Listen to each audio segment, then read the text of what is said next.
എല്ലാവരും ഉണ്ടാക്കി. ഇനി ഞാൻ മാത്രമേ ഉണ്ടാക്കാൻ ബാക്കിയുള്ളൂ. ഇനിയിപ്പോൾ അതായിട്ട് കുറക്കണ്ട.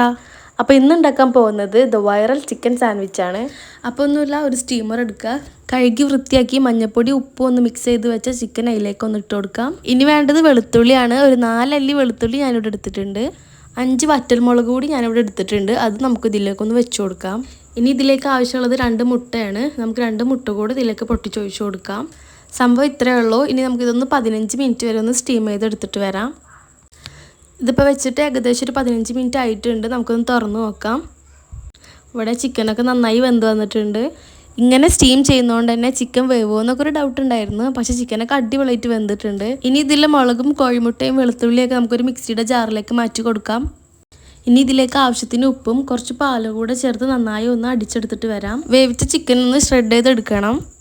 അതിലേക്ക് ആവശ്യമുള്ള പച്ചക്കറികൾ ചേർത്ത് കൊടുക്കാം. നമ്മൾ അടിച്ചു വെച്ച മയോണൈസ് കൂടെ ചേർത്തെടുത്ത് നന്നായി ഒന്ന് മിക്സ് ചെയ്തെടുക്കാം. അപ്പോൾ സംഭവം ഇത്രയേ ഉള്ളൂ, സിമ്പിളാണ്. ഇനി ഇത് ബ്രെഡോ ചപ്പാത്തിയോ കുബൂസോ എന്തിൻ്റെ കൂടെയും ഫില്ല് ചെയ്ത് കഴിക്കാം. ഇതാര് കണ്ടുപിടിച്ച റെസിപ്പി ആണെങ്കിലും സംഭവം അടിപൊളിയാണ്. ട്രൈ ചെയ്ത് ഫീഡ്ബാക്ക് അറിയിക്കുക. Thanks for watching. See you again in another video.